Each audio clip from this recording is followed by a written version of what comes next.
तो गाइस अक्सर कहते हैं ना, किसी भी नई जगह जाने से पहले उसके बारे में थोड़ा बहुत इतिहास तो हमको पता कर ही लेना चाहिए। नहीं तो कई बार जो है ना, बहुत बड़ी कीमत चुकानी पड़ती है। और ऐसी कीमत चुकाते हैं अक्षय और उसकी वाइफ रुचि। अक्षय और रुचि जो है ना, गाजियाबाद की एक प्राइवेट कंपनी में जॉब करते हैं।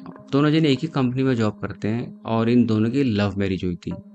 एक दिन ना, जॉब से आने के बाद रुचि जो है ना, सोशल मीडिया स्क्रॉल कर रही होती है।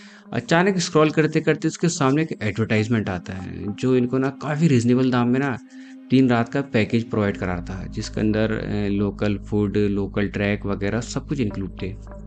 तो रुचि जो है ना, अक्षय से बोलती है कि अक्षय, हम लोग को ना इधर जाना चाहिए। पहले तो अक्षय उसको मना करता है कि रुचि अभी नहीं, बाद में चलेंगे, बट इतने ज़्यादा रीजनेबल प्राइस में प्रोवाइड करा रहा था ना, तो फाइनली अक्षय भी मान जाता है। सोचता है चलो ठीक है, इतने सस्ते दाम में इतना कुछ मिल रहा है तो हमको जाना चाहिए।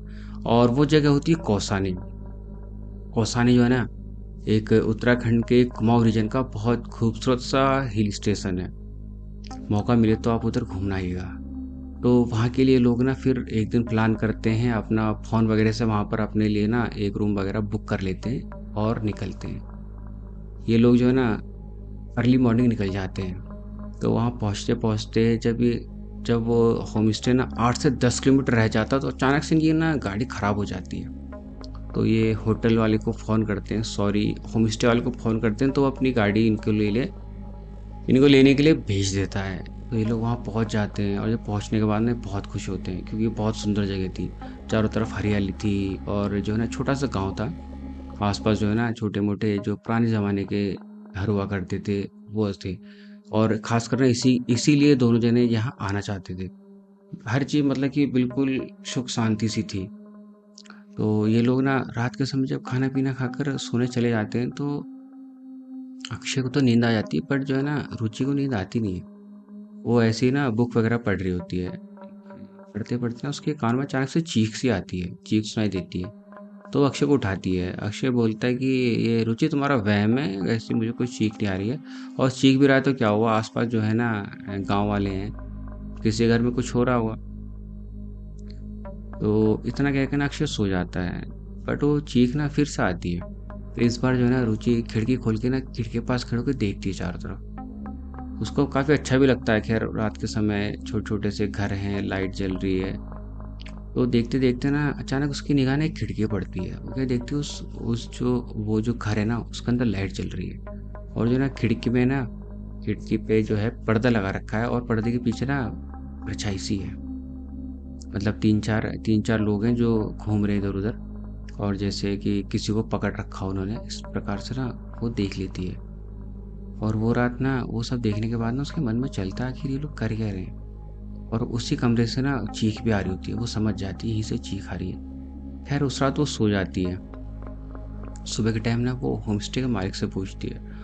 तो वो उनको बोलता है कि ऐसा कुछ नहीं है, शायद मे भी घर में कुछ लड़ाई वगैरह हो रही हो, उस चक्कर में, बाकी सब नॉर्मल है, आप लोग आराम से रहिए। इतना कहकर ना वो जो है चला जाता है होम स्टे का मालिक। फिर ये लोग जो है ना घूमने फिरने जाते हैं, लोकल लोगों से मिलते हैं, लोकल फूड खाते हैं, काफ़ी अच्छे तरीके से एंजॉय कर रहे होते हैं। फिर देखते देखते ना फिर से रात होती है। तो अक्षय जो है ना, अक्षय भी जो है सो जाता है जल्दी। तो फिर से ये जो है ना बुक वगैरह पढ़ रही होती है बैठी बैठी। फिर से इसे कानों में ना चीख सुनाई देती है। तो फिर से ये ना खिड़की खोल के फिर से देखती है। इसको पता है कि कहाँ से चीख आ रही है, कल रात इसने देख लिया था। तो ये ना वहाँ पर चीख आती है, फिर से वही लाइट जल रही है, अंदर कुछ लोग दिख रहे हैं इसे। तो पहले तो अक्षय को उठाती है कि अक्षय चलो बाहर घूम कर आते हैं, इस बहाने से अक्षय आ जाएगा। पर अक्षय जो है ना आता नहीं है। वो कहता है तुम घूम लो बाहर, मुझे नहीं जाना, मुझे सोना है। फिर वो नीचे आके ना थोड़ा सा घूमती है, इधर उधर घूमते घूमते थोड़ी हिम्मत कर लेती है उस वाले मकान तक पहुंचने की जहाँ से आवाज़ आती है। तो ना ये ना बहुत बड़ी गलती कर रही होती है, पता है। ये आखिर जब पास जाकर ना उस मकान के पास पहुंच जाती है, उसी खिड़की पहुंच जाती है। तो ना खिड़की पहुंच जाती है, तो ये साइड से ना झांकती है। मतलब कि बिल्कुल ना जैसे कि हाथ लगा के देखती है अंदर को। तो देखते देखो क्या देखते हैं ना, एक लड़की है, उसको ना पलंग से बांध रखा है। और उसके आसपास ना कुछ लोग तांत्रिक हैं और उसके ऊपर कुछ कर रहे हैं, कुछ मंत्र वगैरह पढ़ रहे हैं। और ना वो मतलब चीख चिल्ला रही है। चीखते चिल्लाते ना वो उसकी निगाह ना अचानक से खिड़की के पास पहुंच जाती है, और वो जो है ना रुचि को देख लेती है। और रुचि ना वहां से एकदम तेज भागती हुई जाती है। और वो अक्षय को उठाती है कि अक्षय अक्षय मैंने तुम बताया था ना वहाँ पर चीख रही है, वहाँ पे एक लड़की है, उसे पकड़ बांध रखा है वगैरह, वो सब चीज़ बताती है। तो अक्षय जो है ना उस होम स्टे के मालिक को बताता है कि यार वहाँ पे ऐसे ऐसा हो रहा है करके, तुमने हमें पहले क्यों नहीं बताया था। तो वहाँ का जो मालिक होता है ना वो बोलता है कि अगर आपने उसे देख लिया ना तो आपको वहाँ देखना नहीं था। मैंने आपको इसलिए नहीं बताया था कि अगर आपको मैं बताऊंगा तो आप वहाँ जाने की कोशिश करोगे, और आपने ये बहुत बड़ी गलती कर दी है वहाँ जाकर। तो ना रुचि जो है ना बहुत ज़्यादा डर जाती है, और अक्षय भी। अब ये दोनों प्लान करते हैं कि अब हम ना कल सुबह ही यहाँ से निकल जाएंगे। तो वो होम्स का जो मालिक है ना वो कहता है ये अब तुम्हें जाने का कोई फ़ायदा नहीं है, क्योंकि तुमको उसने देख लिया ना, तुमको उसे देखना नहीं था, क्योंकि उसे जो देखता है ना वो आत्मा ना उसके ऊपर हावी हो जाती है, और जिसको ऊपर है उसे छोड़ देती है। तो ये सब सुनने के बाद ना रुचि और अक्षय बहुत ज़्यादा डर जाते हैं। तो वो बोलते हैं कि अब हमको करना क्या चाहिए। तो वो कहता है अब तुम्हें क्या करना चाहिए, तुम्हें जो है ना अब तांत्रिक से मिलना चाहिए, इस गांव के कुछ तांत्रिक हैं, उनसे तुम्हें मिलना चाहिए, वही तुम बताएंगे। पर हाँ अगर तुम्हारे अंदर लक्षण नहीं आ रहे हैं तो कोई डरने वाली बात नहीं है, हो सकता है उसने तुम्हें ना देखा हो। पर रुचि को पता था कि उसने उसे देख लिया है। और देखते देखते ना मतलब कि नेक्स्ट डे तक ना रुचि की हालत बहुत ज़्यादा ख़राब हो जाती है, मतलब कि वो उससे ना बेड से उठने तक की हिम्मत नहीं होती है। और फाइनली ना उसको भी जो है ना बांधना पड़ जाता है लास्ट में पलंग से, क्योंकि वो ऐसी एक्टिविटीज़ करती है ना, सारा सामान फेंकना इधर उधर करना। और एक दो बार तो उसने अक्षय के ऊपर ना जानलेवा हमला कर दिया था। और जिस लड़की को उसने देखा था ना अब वो लड़की पूरी तरीके से ठीक हो चुकी थी। तब जाके अक्षय को समझ में आया कि उसको देखने से ही वो जो आत्मा थी वो रुचि को पर आ गई है। और अक्षय वहाँ पे अकेला होता है और बहुत ज़्यादा परेशान हो जाता है।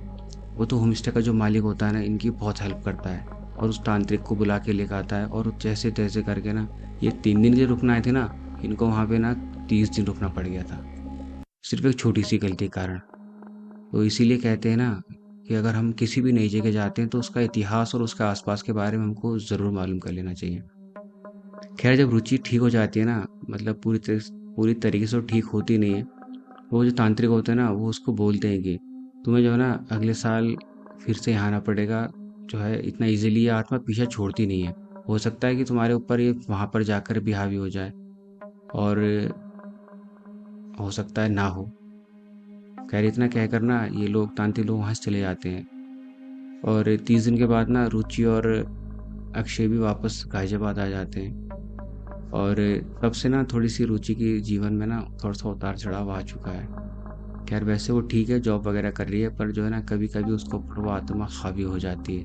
अब ये लोग प्लान कर रहे हैं कि अगले साल फिर से वहाँ जाएंगे, उन तांत्रिकों से मिलेंगे, हो सकता है अब सब ठीक हो जाए। तो दोस्तों ये थी आज की कहानी। अगर कहानी पसंद आई हो तो चैनल को सब्सक्राइब करना और दोस्तों के साथ शेयर करना। तो मिलते हैं अगली किसी और दिल दहला देने वाली घटना के साथ। तब तक के लिए अपना ख्याल रखना।